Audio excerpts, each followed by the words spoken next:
السلام علیکم ناظرین، میں ہوں ابو المعظم ترابی، پروگرام سندھ کنارے کے ساتھ اعتدال نیوز کے اسٹوڈیو سے۔ ڈیرہ اسماعیل خان کی دھرتی انتہائی زرخیز ہے۔ یہاں ذہین و فطین لوگ پیدا ہوتے ہیں، اپنا نام بناتے ہیں اور ملک میں ڈیرہ اسماعیل خان کا نام بھی روشن کرتے ہیں۔ آج ہمارے ہاں پنیالہ سے تعلق رکھنے والا ایک ایسا اسٹوڈنٹ ہے جو انتہائی غریب گھرانے سے تعلق رکھتا ہے، لیکن اس نے اپنی ہی محنت کی بنیاد پر بی ایس سی میں ضلع بھر میں ٹاپ کیا ہے، اور ٹاپ کرنے کے بعد وہ کیا کرنا چاہتے ہیں آج ہم ان سے یہ پوچھیں گے۔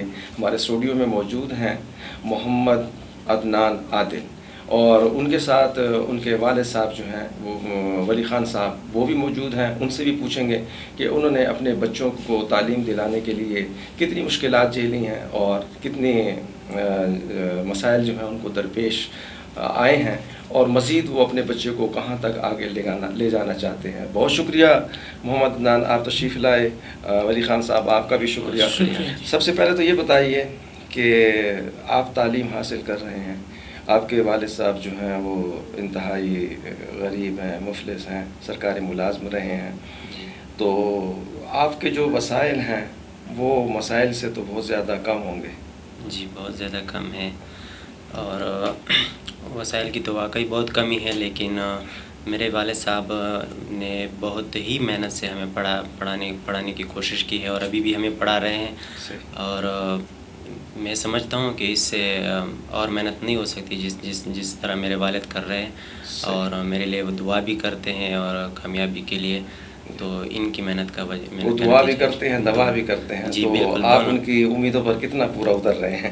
میں تو پوری کوشش کر رہا ہوں۔ آپ اب مطلب 100% میں کوشش کر رہا ہوں، تو آپ پھر ان سے پوچھیں گے کہ کتنا امید پورا اتر رہا ہوں۔ اچھا، یہ بتائیے کہ آپ تعلیم حاصل کر رہے ہیں، اسکول سے کالج تک پہنچے، کالج سے اب یونیورسٹی تک آپ جائیں گے، تو آپ کیا محسوس کرتے ہیں کہ جو موجودہ ماحول ہے آپ کا، تو اس میں آپ کے لیے مسائل ہوں گے یا کوئی آسانیاں بھی پیدا ہوں گی؟ دیکھیے، بات ایسی نا، کچھ پانے کے لیے کچھ ہونا تو پڑتا ہے، ٹھیک، اور مسائل تو آتے رہتے ہیں۔ ان مسائل کو حل کر کے انسان آگے جاتا ہے، تو واقعی کچھ مسائل کا سامنا کرنا پڑتا ہے، مالی مسائل کا بھی سامنا کرنا پڑتا ہے، اور جب آپ تعلیم حاصل کر دیں تو گھر سے بھی باہر جانا پڑتا ہے، تو وہ بھی مشکلات ہی ہوتی ہے، مسافری کرنا، تو ان مشکلات کو بھی آپ حل کریں گے تو تبھی آپ کو کامیابی ملے گی۔ اچھا، یہ بتائیں، لوگ تو بڑے ٹیوشن پڑھتے ہیں اور بلکہ ادھر ادھر کے بڑے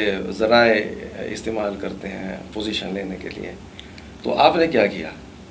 جی بالکل، وسائل کی کمی تھی، ٹیوشن تو ہم نے نہیں پڑھی، لیکن میں سمجھتا ہوں اگر آپ اپنے آپ سے بھی کرنا چاہے تو آپ اپنے آپ سے بھی کر سکتے ہیں، کیونکہ میں نے ایک محاورہ بھی سنا ہوا ہے انگلش کا کہ self done is well done, کہ آپ جو بھی کچھ اپنے بلبوتے پہ کرتے ہیں نا، وہ آپ کے لیے بہتر ہی ہوتا ہے۔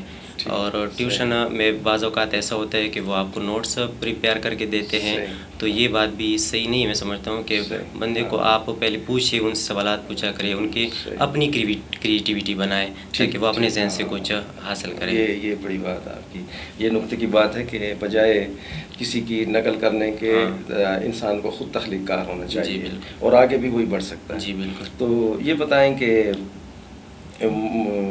ابھی جو کورونا کی صورتحال تھی، اس میں لاک ڈاؤن رہا، تعلیمی ادارے بند رہے، اور تعلیم جو ہے وہ بہت زیادہ متاثر ہوئی ہے، تو آپ نے پوزیشن حاصل کر لی، تو یہ بڑا ایک حیران کن مرحلہ ہے کہ آپ نے اس کے باوجود بھی پوزیشن حاصل کیا، اور بہت سارے بچے تو ایسے بھی ہوں گے جو فیل ہو گئے ہوں گے۔ بالکل، بات ایسی ہے کہ کامیابی دینے والی ذات تو صرف اللہ تعالیٰ ہے۔ ہم تو مطلب میری جتنی بھی محنت ہے اس کا سارا کریڈٹ تو صرف اللہ تعالیٰ کو جاتا ہے، اس کے بعد میرے والدین کی دعائیں تھی، اور واقعی کرونا کی صورتحال بہت ہی تشویشناک تھی، اور ہمارے جو پیپر تھے 4th ایئر کے وہ ابھی سپتمبر میں ہونے تھے، لیکن کرونا کی صورتحال کی وجہ سے انہوں نے پیپر جو پہلے سپلیمنٹری والوں کے ساتھ اینول پیپر بھی رکھ دیے، تو بہت مشکل تھی، لیکن کوشش کی، اور اللہ تعالیٰ سے دعا بھی کرتے رہے، والدین کی دعائیں بھی ساتھ تھی، تو اللہ تعالیٰ نے کامیابی۔ آپ گھر میں کتنے وقت پڑھتے ہیں؟ اس کا کوئی وقت مقرر نہیں ہے، بس مطلب جب بھی فری ٹائم میں مجھے لگتا ہے کہ بس میں ابھی فری ہوں تو بس میں پڑھنے بیٹھ جاتا ہوں، تو کوشش کرتا ہوں کہ جتنا زیادہ پڑھ سکوں۔ چلیے، رات کو کتنے تک جاگتے ہیں؟ رات کو تو مطلب بعض اوقاتوں سے مطلب صحت پہ بھی ڈپینڈ ہوتا ہے نا، کبھی کبھار 10 تک ہم بیٹھ جاتے، 10 تو کم، بہت کم ٹائم ہے، ایسا بھی ٹائم ہے کہ ہم 2 تک بھی بیٹھ جاتے ہیں۔ اچھا، صحیح۔ 1 2 12 تو۔ اچھا، نوجوان تو یہ اسمارٹ فون بہت استعمال کرتے ہیں اور اس فون میں ایسے گم ہوتے ہیں کہ تعلیم پیچھے رہ جاتی ہے اور بہت اور چیزیں آگے نکل جاتی ہیں۔ تو آپ تعلیم میں آگے نکل گئے تو اسمارٹ فون استعمال کرتے ہیں آپ؟ جی بالکل استعمال کرتے ہیں، فطرتی بات ہے کہ بندہ جب فیس بک وغیرہ پہ بیٹھ جاتا ہے تو بس وہ اس میں گم ہو جاتا ہے اور ٹائم کا پتہ بھی نہیں لگتا۔ لیکن اگر آپ پہلے سے یہ ارادہ کرنا کہ یہ جو میرے پاس اسمارٹ فون ہے، اس میں میں ایسا مطلب میرا ٹائم جب نہ ہو تو میں ایسا کیا کروں، تو پہلے سے یہ ذہن بنا لینا چاہیے کہ میں نے بس یہ جو اسمارٹ فون لے اس کو میں پڑھنے کی حد تک اور ضرورت کے حد تک استعمال کروں گا۔ تو میں نے پوری کوشش کی، جب کیونکہ ہمارے جو پیپر تھے وہ 2 مہینوں کے بعد ہی ہوئے، جو کہ کورس بہت زیادہ لمبا تھا، تو میں نے اس اسمارٹ فون کا سہارا بھی لیا ہوا ہے، یوٹیوب وغیرہ کا استعمال کر کے اپنی تعلیم کے لیے تعلیم کے لیے بہت فائدہ مند ہے۔ بالکل صحیح، مطلب آپ نے اس کا پازیٹیو استعمال زیادہ کیا ہے، جی اپنی تعلیم کے لیے کیا ہے؟ جی کوشش تو پوری۔ اچھا، کوئی گیم بھی کھیلتے ہیں؟ جی بالکل، گیم تو مطلب زندگی کا حصہ بھی ہے اور کھیلنا بھی چاہیے، کیونکہ ریفریشمنٹ کے لیے میں کرکٹ کھیلتا ہوں، لیکن کالج وغیرہ میں بھی اسپورٹس ہوتے ہیں، لیکن میں نے وہاں پہ کوئی حصہ نہیں لیا، کیونکہ اسپورٹس میں اس لیے حصہ نہیں لیا کہ وہاں پہ پھر آپ کی کلاسز مس ہوتی ہے، تو ان کلاسز کو مطلب مس نہ کرنے کی وجہ سے میں نے اسپورٹس میں حصہ نہیں لیا، اور باقی جو عصر کے وقت میں کرکٹ وغیرہ کھیلتا ہوں ریفریشمنٹ کے لیے، جو کہ بہت ضروری ہے۔ صحیح۔ ولی خان صاحب، آپ بتائیے کہ آپ تو ماشاء اللہ سرکاری ملازم، اور سرکاری ملازم کی تنخواہ جو بڑی محدود سی ہوتی ہے، تو آپ اپنے بچوں کو پڑھا رہے ہیں، تو کیا محسوس کرتے ہیں کہ ان وسائل میں اور بہت زیادہ مسائل کے باوجود آسانی ہوتی ہے یا بہت زیادہ مشکلات؟ بسم اللہ الرحمن الرحیم۔ تو رابی صاحب، سب سے پہلے تو میں آپ کا شکریہ ادا کرتا ہوں کہ آپ نے ایسے موقع پہ مجھے کچھ بولنے کی اجازت دی ہے۔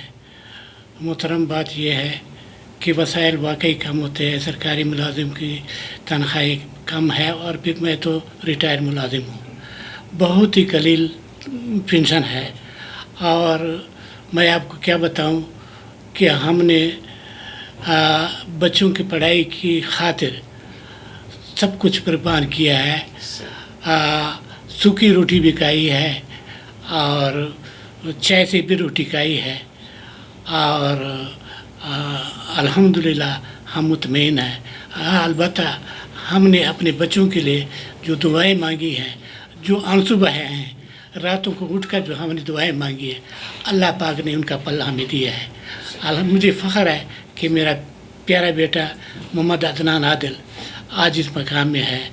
وہ ان کی اپنی محنت بھی ہے، اور قدرتی اللہ پاک نے جو ان کو ذہن دیا ہے وہ بھی ہے، ہماری دعائیں بھی ہیں، اور استادوں کی محنت بھی ہے۔ ہم ہر چیز کا جو ہے نا احترام کرتے ہیں۔ بچے کتنے ہیں؟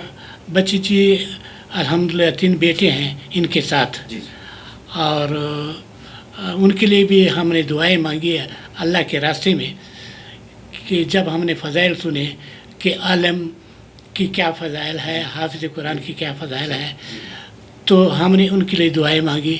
الحمدللہ میرے 2 بیٹے حافظ قرآن بھی ہیں اور عالم بھی ہیں، اور میرا جو تیسرا بیٹا وہ آپ کے سامنے ان کے حالات آپ سن رہے ہیں۔ ہم اللہ تعالیٰ سے راضی ہیں۔ وسائل کی کمی بھی ہے، غربت بھی ہے۔ بیٹیاں؟ بیٹی ایک بیٹی ہے، چھوٹی سی ہے، چھوٹی سی ہے۔ بیماریاں بھی ہیں، شوگر، بلڈ پریشر، جوڑوں کے درد، دل کی بیماری بھی ہے۔ اللہ پاک سے دعا ہے، بہرحال ہم مطمئن ہیں۔ آپ کیا چاہتے ہیں کہ محمد عدنان آگے بڑھے اور کیا بنے؟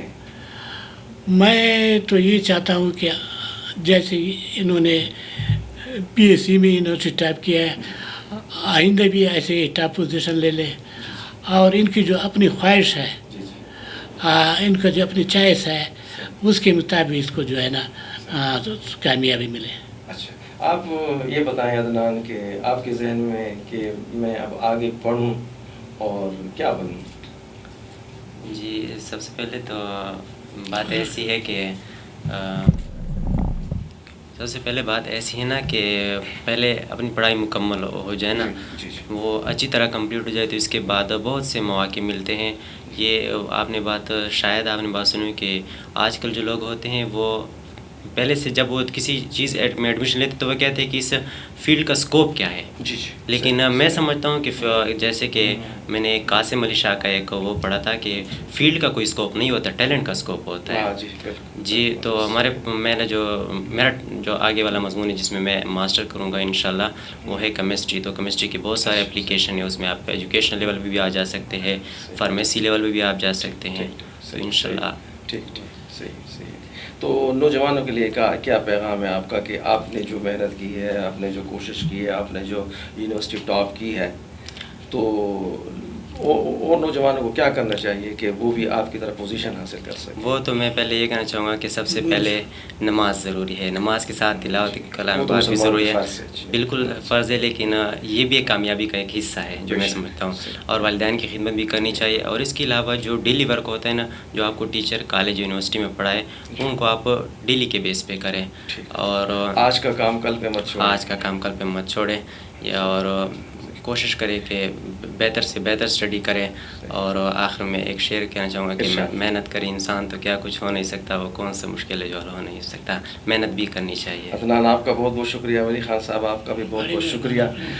ناظرین آپ نے ولی خان صاحب کی بھی گفتگو سنی ایک والد کی حیثیت سے کہ انہوں نے اپنے بچوں کو پڑھانے کے لیے محدود وسائل میں لامحدود مسائل کا کیسے مقابلہ کیا ہے اور کر رہے ہیں.